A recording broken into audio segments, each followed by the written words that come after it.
안녕하세요. 오늘은 좀 번외긴 한데요.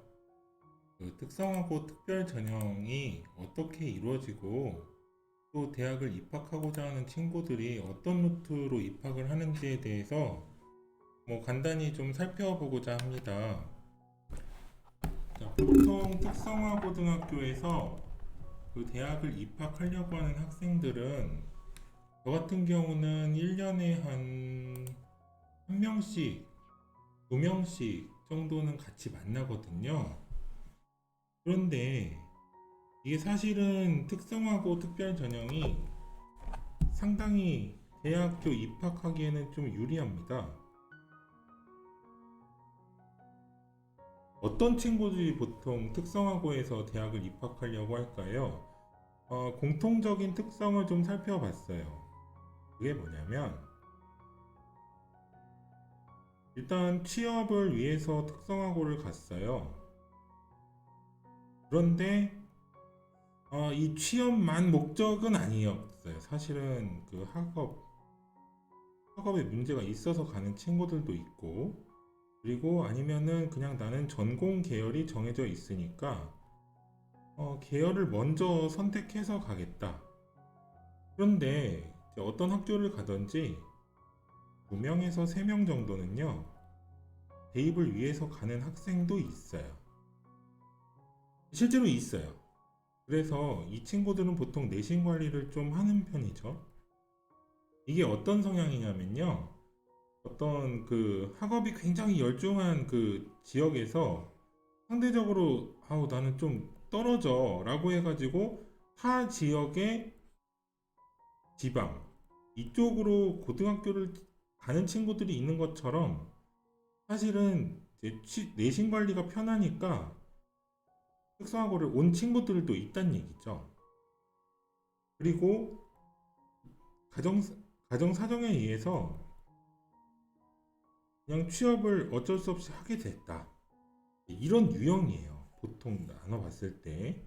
이 공통점은 뭐냐면, 이런 경우는 가정 환경이 좀 좋아졌어요. 그리고 이 친구들 같은 거는 당시에 그 목표를 유지하고 있는 친구들이죠. 그리고 전공 계열이라든지 학업 문제가 있던 친구들은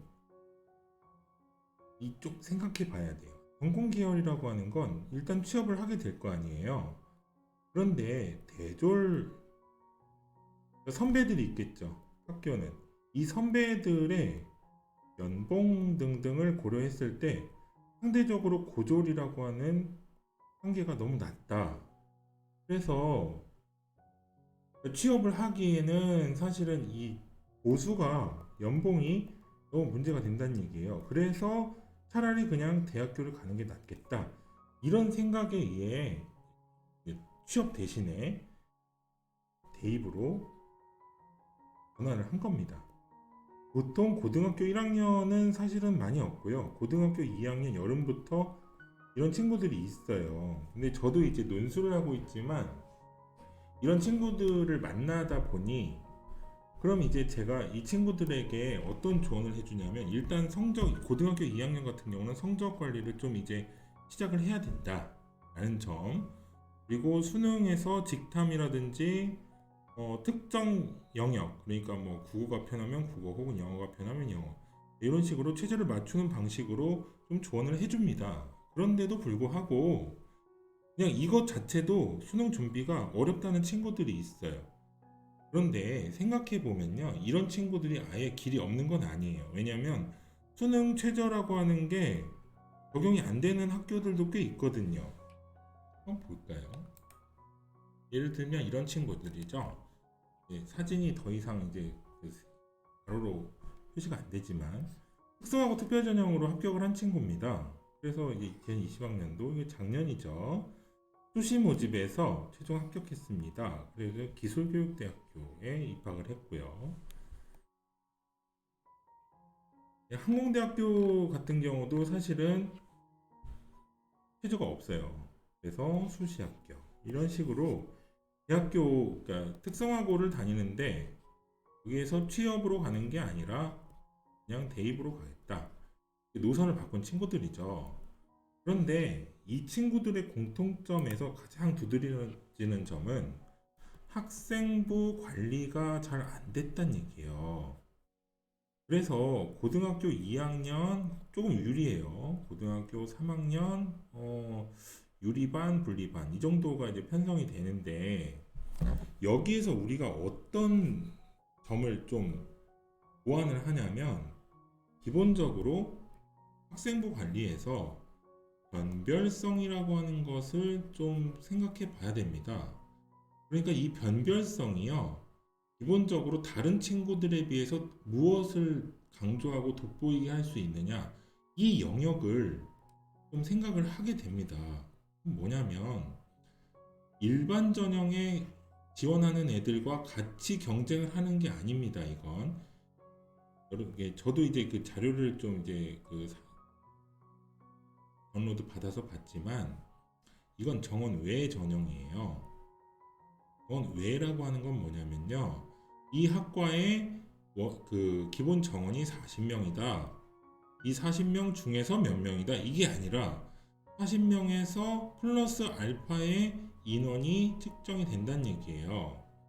그래서 특성화고 전형은 크게 두 가지로 구분할 수 있죠.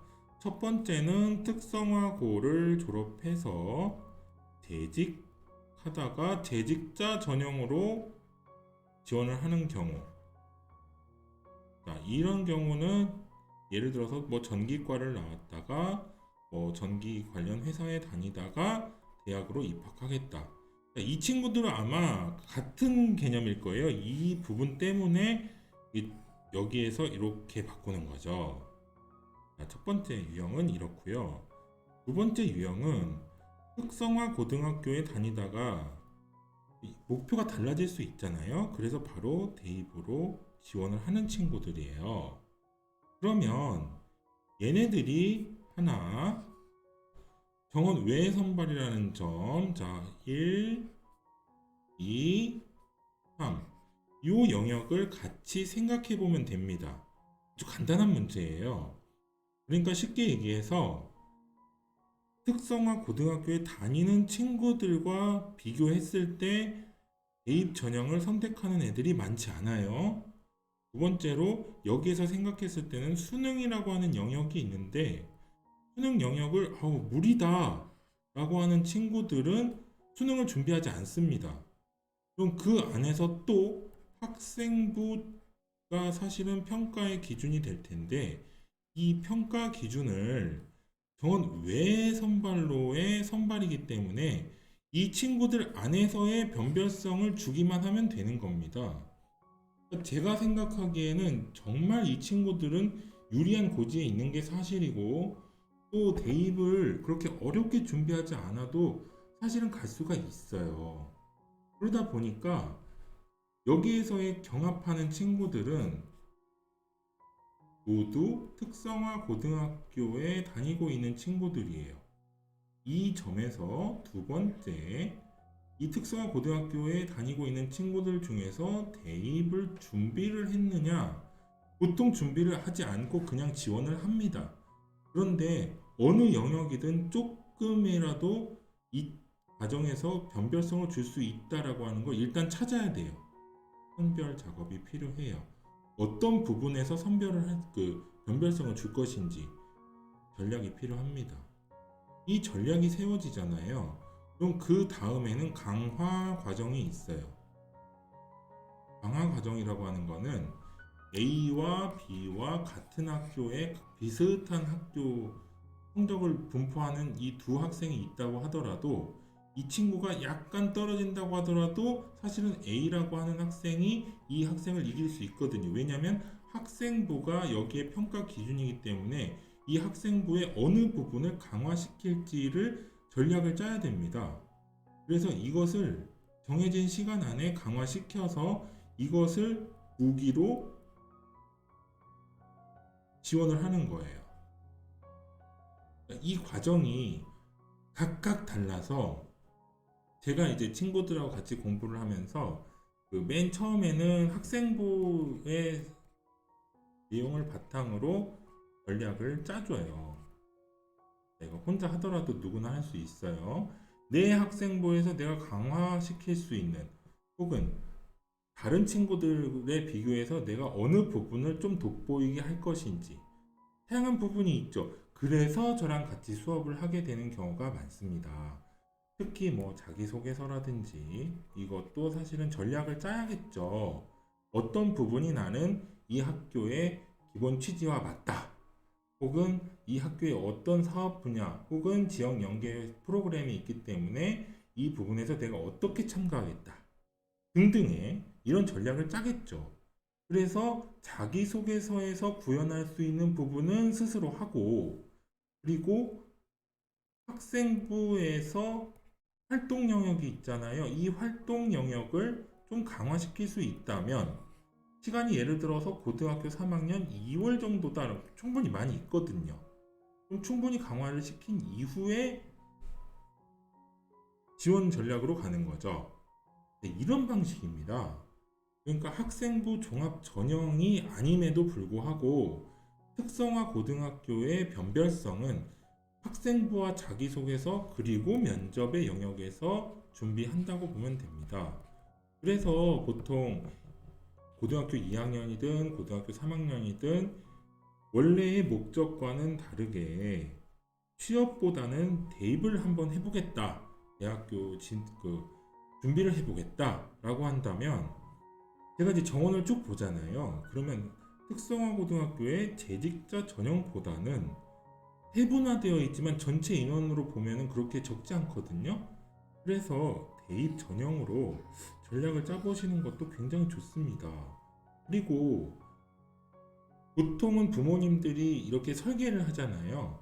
그러면 아이와 상의를 하는 것보다 먼저 학생 생활기록부 초안을 보세요. 생기부죠? 생기부의 내용을 보세요. 그러면 우리 아이는 어느 부분이 강화시킬 수 있고, 어느 부분이 부족하고, 어느 부분은 돋보이고, 그러니까 장점이 무엇이고, 단점이 무엇이고, 지금의 노력, 지금의 자원, 지금의 시간을 투자해서 할 수 있는 게 무엇인지 플러스 알파가 분명히 있습니다. 그래서 이것을 분석을 해서 이것을 상의하시는 게 훨씬 효율이 좋습니다. 왜냐하면 전체적으로 우리 특성화고 친구들이 개념 자체가 수능에 접근할 수 있는지도 한번 살펴보시고, 수능에 접근하기 힘든데도 불구하고 그래도 대입을 목표로 하고 있다라고 한다면 있는 자원에서 어떻게든 준비를 해야 되는데, 그 어떻게 준비하는 게 바로 장단점 파악과 강화시킬 수 있는 영역이 무엇인지를 한번 살펴보셔야 된다는 얘기입니다. 이 부분에 대해서 전혀 학생부를 보는 시각이라든지 관점이라든지 평가 과정이 잘 모르시겠다고 한다면 제가 연계해 놓은 블로그에 오셔서 질문하셔도 되고, 제 메일인 soga@naver.com으로 문의를 주셔도 제가 이메일 답장으로 피드백을 드리도록 하겠습니다. 뭐 생기부가 아니라도 좋습니다. 뭐 예를 들어서 뭐 우리 아들은 그리고 딸은 이런 학과에 다니고 있는데 어느 학교에 지원하고 싶습니다. 어떻게 준비해야 될까요? 매년 조금씩 만나다 보니까 굉장히 익숙하고 또 굉장히 대학교를 가기가 편한데도 불구하고 나는 아무것도 못하겠다 라는 친구들이 굉장히 많거든요. 그런데 이걸 관점을 좀 달리 보면 특성화고를 다니면서 대입을 준비하는 친구들이 많이 없다는 얘기예요. 그러다 보니까 또 대학교에 가서 대외 활동이라든지 학교에서 추천하는 어떤 활동 등을 통해서 스스로가 자기의 진로라든지 전공을 조금 더 강화시키거나 아니면 동기부여가 돼서 취업 준비를 열심히 하는 친구들이 거의 대부분이거든요. 그러다 보니까 지금 현재는 자원이 다소 떨어지더라도 지금보다 조금 더 그 4년의 시간 동안 더 강화시키고 싶다. 대학을 진학하고 싶다. 대학을 진학해서 좀 더 좋은 직장을 가고 싶다. 라고 한다면 문의를 좀 주시길 바랍니다.